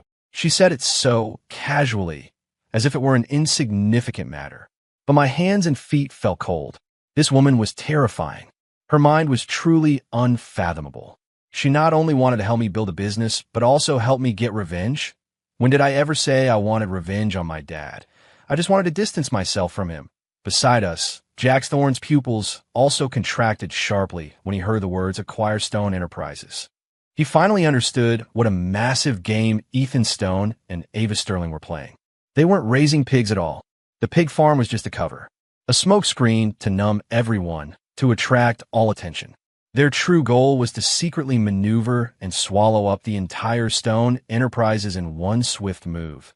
What ruthless tactics! Jax looked at me, and for the first time, besides hostility, a hint of wariness entered his eyes. He realized he had consistently underestimated this so-called spoiled brat. To devise such an astounding plan and have Ava Sterling willingly pave the way for him. This Ethan Stone was definitely no simple character. I watched the two of them, each lost in their own brilliant overthinking, feeling like I was losing my mind. I clutched the scorching acquisition plan, feeling like it was a ticking time bomb. No, I can't do this. I pushed the document back. That's my dad's company. Precisely because it's your dad's company, it should be taken over by you, Avis said, unmoving. Do you want to watch it fall into someone else's hands, or go bankrupt? Ethan, I know you resent him. But now is the best time to turn that resentment into motivation for your progress. I resent him. I resent him my foot. He was my biological father. Though he had a temper, he was undoubtedly devoted to me, his only son. How could I possibly acquire his company? I looked at Ava's understand you eyes, feeling completely unable to argue. I finally understood. In this woman's world, there was no family affection, only interests and calculations. She saw me as just like her. Ava, listen to me. I took a deep breath, trying to make her understand. No need to say anything more. Ava cut me off. I've left the plan here. Think it over carefully. I believe you'll make the wisest choice. With that, she turned and left the reception room, leaving only Jax and me staring at each other. The atmosphere was excruciatingly awkward. Ultimately, I was the first to yield. I grabbed the document and made a hasty retreat. Watching my flustered retreat, Jax Thorne's eyes grew even more profound. Ethan Stone, what kind of person are you, really? I took the acquisition plan back to my apartment and didn't sleep a wink all night. I couldn't actually acquire my dad's company. Even though he'd kicked me out, it was just words spoken in anger. Blood was thicker than water. I couldn't do something so treacherous. But how was I supposed to explain this to Ava? Tell her I was actually a filial son? She definitely wouldn't believe it. In her eyes, I was a ruthless schemer, an anti-hero who would stop at nothing for revenge. I paced anxiously around the room all night, and finally, I came up with a win-win solution. The next day, I actively sought out Ava. "I've thought it through," I said, placing the plan on her desk. "I'll acquire Stone Enterprises." A knowing smile, a look that said I knew it, appeared on Ava's face. However, I changed tack. "I have one condition." "Name it." "I don't want to use such opportunistic methods," I said, putting on an arrogant front. "I want to win fairly and squarely. I want to help my dad when he's at his lowest. Then, I'll make him willingly hand over the company to me. What I want isn't his company, it's his acknowledgement." I spoke with such righteousness, I almost moved myself. I had two goals in saying this. First, to buy time. What did willingly hand over mean? That standard was too vague. I could drag it out indefinitely. Second, to improve my image in Ava's eyes. I didn't want to be seen as a cold-blooded, ruthless schemer anymore. After hearing my words, Ava was momentarily stunned. She looked at me, a flicker of unusual brilliance in her eyes. She probably hadn't expected me to make such a request. In her predictions, I should have used the quickest, most ruthless means to directly swallow Stone Enterprises. Yet what I wanted was merely my father's acknowledgement. This man, beneath that cold exterior, he actually harbored such a tender heart. Ava's heart was inexplicably touched. She realized she was seeing another side of Ethan Stone, a side she had never seen before, a flesh and blood side. "All right," she nodded, her voice unconsciously softening a bit. "I support you. What do you need me to do?" "It's simple," I said. "Stone Enterprises' crisis stems from an overseas client called Global Trade tearing up its contract. Can you help me investigate Global Trade? Who are they, and why did they suddenly do this?" "No problem." Ava immediately picked up the phone and began assigning tasks. Her efficiency, as always, was phenomenal. In less than half a day, the results were in. "Found it." Ava handed me a file. "The true controlling entity behind Global Trade is the Hayes Group." Victor Hayes. I was taken aback. The greasy fatty who tried to drug Ava at the gala? Him. A cold glint flashed in Ava's eyes. "He's retaliating. Retaliating for us, making him lose face at the gala." "Not only that," Ava continued, "I also found out that Victor Hayes has recently been secretly contacting some of Stone Enterprises' minor shareholders, seemingly trying to orchestrate a hostile takeover while Stone stock plummets." I understood. This Victor Hayes not only wanted to ruin my dad's company, but also wanted to claim it for himself. What a despicable worm. "What do you want to do?" Ava looked at me. "If you want to play, I'll play to the end." I sneered. While I didn't want to acquire my dad's company, I absolutely wouldn't let it fall into the hands of a scumbag like Victor Hayes. "I need your help with something," I told Ava. "Name it." "Help me arrange a meeting with Victor Hayes." A flicker of worry crossed Ava's eyes. "You're going alone?" "It's too dangerous." "Don't worry, I'm not going to fight him." I smiled. "I'm going to talk business with him." Seeing my confident demeanor, Ava, though still somewhat worried, eventually nodded. "All right, I'll arrange the time and place. I'll have Jax Thorne waiting outside for backup." I was about to say no, but after thinking about it, I didn't refuse. The more, the merrier, and safer. Though I didn't like Jax, I had to admit his combat prowess was pretty reassuring. The next evening, in a private room at an upscale club, I met Victor Hayes. He still had that greasy look, and upon seeing me, his face registered undisguised triumph and mockery. Well, if it isn't young Mr. Stone? What brings a busy man like you to dine with a small fry like me?" he said sarcastically. "I hear you're quite busy these days. What with your pig farming venture in the West Side Flats?" "Mr. Hayes, your intelligence is impressive," I smiled, sitting opposite him. "My pig farm is opening in a few days. I hope you'll honor us with your presence and sample my royal pork. Haha. Absolutely, absolutely, Victor laughed, almost falling out of his chair. Though I wonder if young Mr. Stone will still be in a mood to entertain me then? I hear your esteemed father's company isn't doing so well lately. He was getting straight to the point. Mr. Hayes, let's be straightforward. I dropped my smile looking at him. The global trade issue, that was your doing, wasn't it? So what if it was? Victor leaned back on the sofa, looking defiant. Ethan Stone, let me tell you, this is just the beginning. You and your little hussy of a fiancé dared to make me lose face in front of so many people. I'm going to make you pay. Your father's company, I'm taking it. And that little hussy, Ava Sterling, I'll make her beg beneath me sooner or later. He grew more agitated, the fat on his face jiggling. I listened quietly, saying nothing. I just hit record on my phone, saving our conversation. When he finished, I slowly spoke. Mr. Hayes, do you know what the consequences would be if everything you just said got out? Victor froze for a moment, then scoffed dismissively. Got out? Who would believe it? Do you have proof? Now I do. I shook my phone, then pressed play. Victor Hayes's lewd and despicable voice clearly echoed in the private room. His face instantly turned ashen. You tricked me. He pointed at me, his finger trembling. Same to you. I turned off the recording and stood up. Mr. Hayes, I'm giving you two options. First, immediately reinstate the contract with Stone Enterprises and withdraw all your little schemes. What happened today, I'll pretend it never did. Second, I'll hand this recording over to the media and send a copy to the ethics committee. I hear, Mr. Hayes, your company's affairs aren't exactly clean. What happens then? I don't need to elaborate, do I? Victor slumped onto the sofa, cold sweat streaming down his face. He knew he was finished. He never expected this good-for-nothing rich brat, in his eyes, to possess such deep cunning. He had been checkmated by a pig farmer. I choose one, he pleaded. Excellent. I nodded in satisfaction. I hope, Mr. Hayes, you'll be a man of your word. With that, I turned and left the private room. Stepping out, Jax Thorne was leaning against the hallway wall. Seeing me emerge, he straightened up. Resolved, he asked. Resolved. He gave me a deep, complex look. He had been outside, unable to hear the conversation clearly, but from Victor Hayes's final reaction, he knew I had won. And I had won cleanly and decisively. This Ethan Stone, he used his brain, not his fists. For the first time, his opinion of me changed slightly. I ignored his gaze and walked straight out of the club. Ava's car was parked at the entrance. I opened the door and got in. How was it? She immediately asked. Done. I handed her my phone. I brought you a gift too.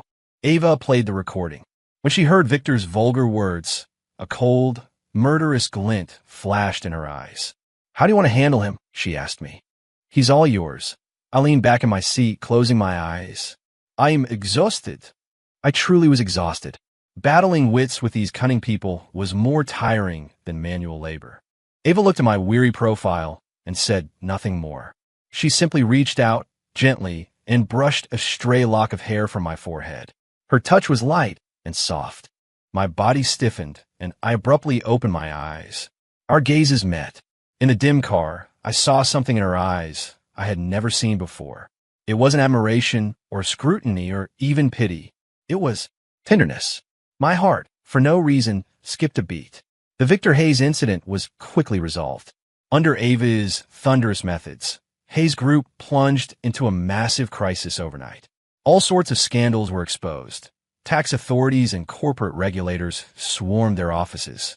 Victor Hayes was overwhelmed, bogged down in his own troubles, and naturally had no energy to bother the Stone family anymore.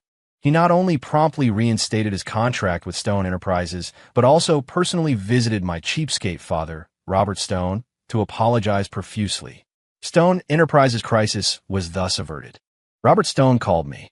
In that call, for the first time, he didn't yell or scold. He was silent for a long time, then asked in an incredibly complex tone, when are you coming home? I told him I'd come back when I felt like it. I knew that after this incident, my image in his mind had been completely overturned. He no longer saw me as an unaccomplished prodigal son, but as a stranger he couldn't comprehend. And I was content with the peace. With the Stone family business sorted, my life resumed its tranquil rhythm. Every day, I'd clock in at the Royal Pig Club construction site, drink tea, read newspapers, and generally enjoy a leisurely existence. The only thing I found a bit unsettling was Ava's attitude toward me. She was becoming increasingly good to me. She'd remember my preferences, having her assistant bring different afternoon teas daily. She'd notice if my office AC was too cold, then quietly adjust it. She'd even, if I happened to glance at a car ad in the newspaper for too long, have the latest model sports car, delivered the next day, parked downstairs from my apartment. It got to the point where I didn't dare look at things too closely anymore.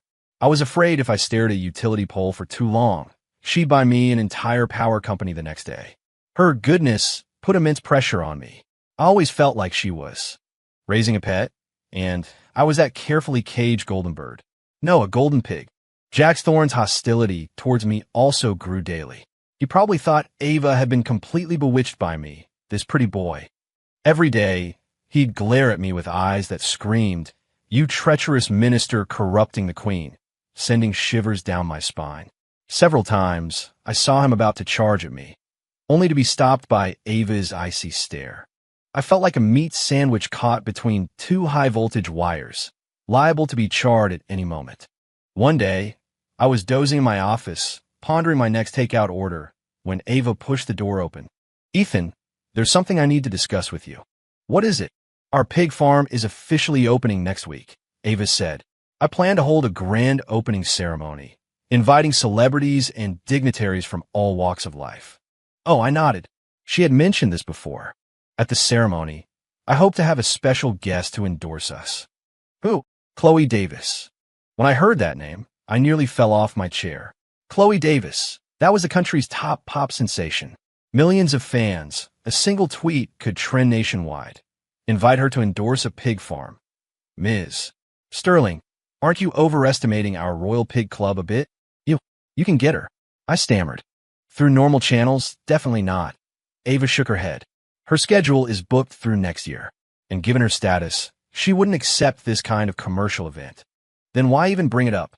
However, Ava changed tack, a glint of cunning in her eyes. "I found out she's run into some trouble recently." "What trouble?" "A film she's starring in had its production halted because the investors' funding dried up. This film is her passion project, her attempt to win international awards, and it's extremely important to her. She's currently looking for new investors." I instantly understood. "You want to invest in her film, then have her endorse us?" "Exactly," Ava nodded. "It's a win-win collaboration." "But we're pig farmers. Isn't investing in a film a bit off-brand for us?" I voiced my doubts. "Who says pig farmers can't invest in films?" Ava countered. "Have you forgotten our brand positioning? Luxury goods, works of art. Film is also a form of art. Our brand and her film are perfectly aligned in tone. This is called cross-industry marketing." Once again, I was awestruck by her business logic. "Fine, you're pretty, so whatever you say goes. Then, how do we contact her?" "I've already arranged a meeting." Ava glanced at her watch. "This afternoon at the West City Stables. She enjoys horseback riding." I pointed at myself. "I have to go too." "Of course," Ava said, as if it were obvious. "You're the chairman. Something like this naturally requires your personal presence." I sighed, resigned to my fate. That afternoon, at the West City private stables, I changed into a handsome riding outfit, feeling quite dapper. Ava also wore a form-fitting white riding suit, perfectly accentuating her flawless figure. I couldn't help but sneak a few glances. Near the stables, Jax Thorne was glaring at me with murderous intent. He was with us today, in his capacity as a bodyguard. I quickly averted my gaze, focusing on my nose. Soon, we met the legendary superstar, Chloe Davis. She truly lived up to her reputation. She was even more beautiful in person than on screen, with a noble aura like a proud white swan. However, a hint of worry seemed to cloud her brow.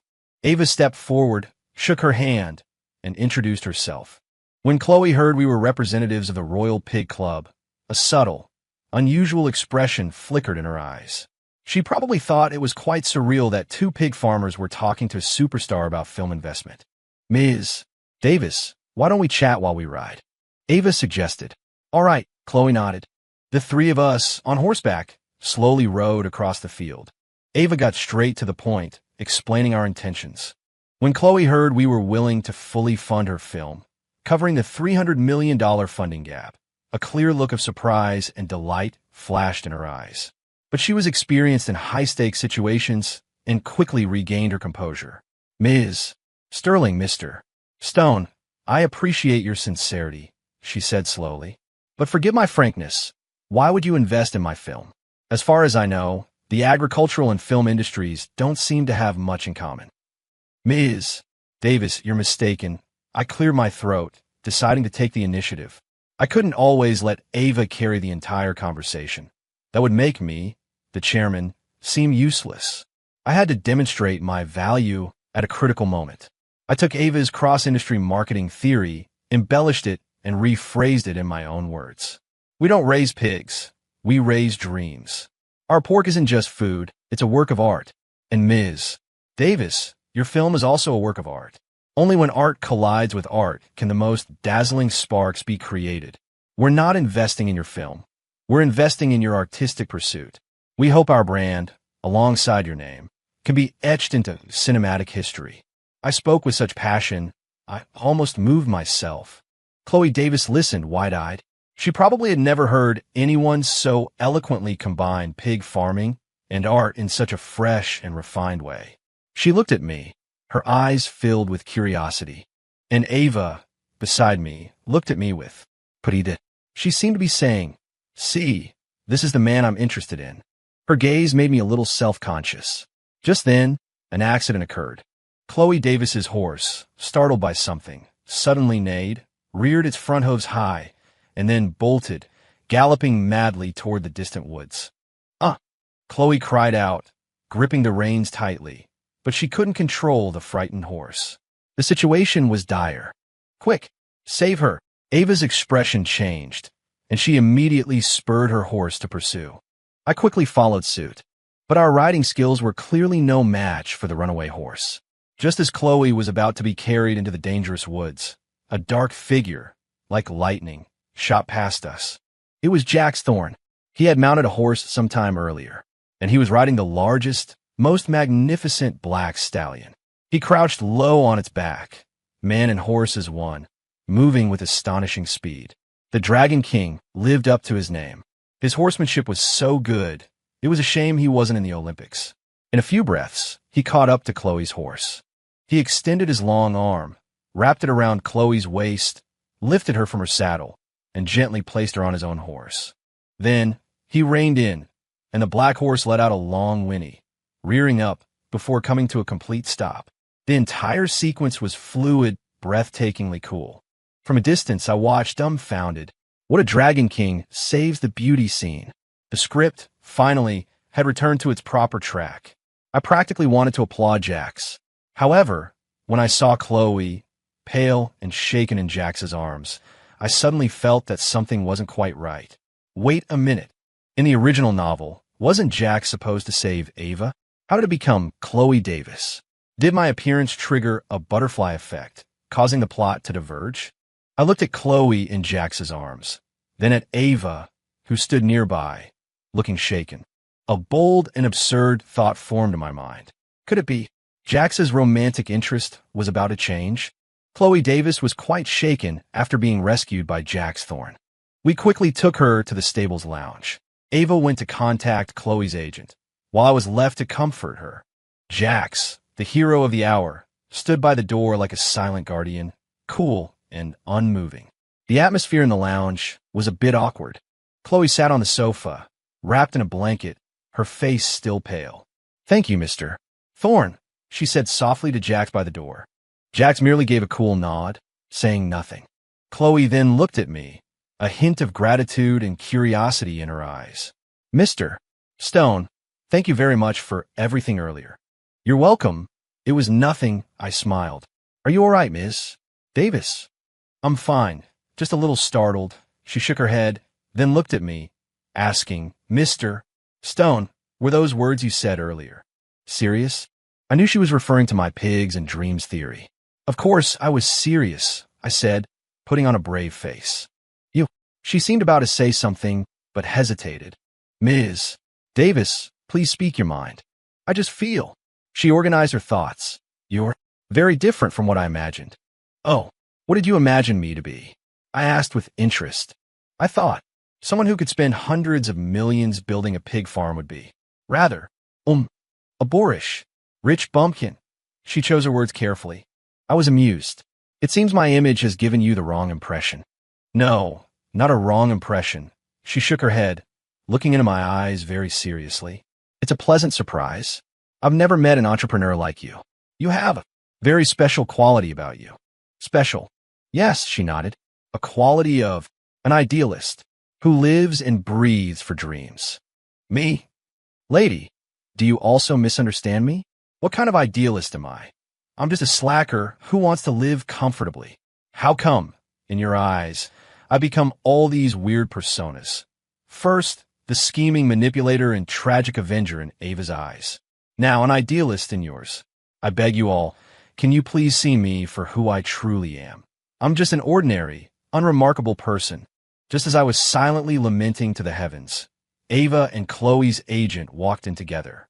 After the heroics of the rescue, our relationship with Chloe had clearly become much closer. The film investment was quickly settled. We would provide full funding, without interfering with any creative aspects. The only condition was that Chloe had to attend the opening ceremony of our Royal Pig Club and serve as our brand's chief art advisor. Chloe readily agreed. Not only did she agree, but she also proposed an additional request. I hope Mr. Jax Thorne can serve as my personal bodyguard until my film wraps. She looked at Jax by the door, her eyes sparkling with an unusual light. At her words, everyone present was stunned. My jaw almost dropped. Wow. She was going to snatch away the male lead just like that. This was progressing way too fast. Ava's expression also became somewhat subtle. She glanced at Jax, then at Chloe, a hint of undetectable displeasure in her eyes. Jax himself frowned deeply. He clearly hadn't expected Chloe to make such a request. Be her bodyguard. He was the mighty Dragon King. He was here to protect Ava. How could he go be a bodyguard for a female celebrity? Apologies, Ms. Davis. He refused without thinking. My duty is to protect Ms. Sterling and Mr. Stone. His implication was clear. My eyes are only on Ava. Chloe's face showed a flicker of disappointment at his refusal, but she didn't give up. Mr. Thorne, I know this request is sudden, she said sincerely, but I truly need your protection. You saw what happened today. I don't know if it was an accident. I'm worried someone might try to harm me again. And I promise you, this won't affect your duty to protect Ms. Sterling and Mr. Stone. My film crew will be shooting here in Olympus City. I can offer you the highest salary in the market and provide you with the best team. Her terms were undeniably enticing. But Jax remained unmoved. His gaze stayed fixed on Ava, as if waiting for her to say something. If Ava asked him to stay, he would reject Chloe without hesitation. However, Ava remained silent. She simply gazed at Jax, her eyes devoid of any emotion, neither trying to keep him nor urging him, as if Jax's departure or stay was utterly insignificant to her. Jax's heart sank bit by bit. He understood. In Ava's heart, he was, after all, just a disposable bodyguard. And that useless Ethan Stone was the one she truly cared about. A huge sense of loss and resentment welled up in his chest. He suddenly felt that his steadfast presence here was a joke. All right, he forced out a single word through gritted teeth. I accept. He agreed to Chloe's request. Rather than staying here and witnessing Ava and Ethan's affectionate display, suffering humiliation, it was better to change his environment, out of sight, out of mind. Upon hearing his answer, Chloe Davis's face broke into a delighted smile, and Ava's body, almost imperceptibly, stiffened. Though it was only for a fleeting moment, I caught it. I looked at the complex interactions between these three and sighed internally. What a twisted fate. And so, the male lead, Jax Thorne, was successfully abducted by the female secondary character, Chloe Davis. He went from being our Royal Pig Club security consultant to being superstar Chloe Davis's personal bodyguard. After seeing off Chloe and Jax, the atmosphere in the car on the way back was rather subdued. Ava stared out the window, silent. I could feel that she wasn't in a good mood. Was she feeling down about Jax's departure? It made sense. After all, they were the original novel's official couple. Even if the plot had diverged, that inexplicable bond must still be there. Thinking this, I too felt a hint of an indescribable sense of loss.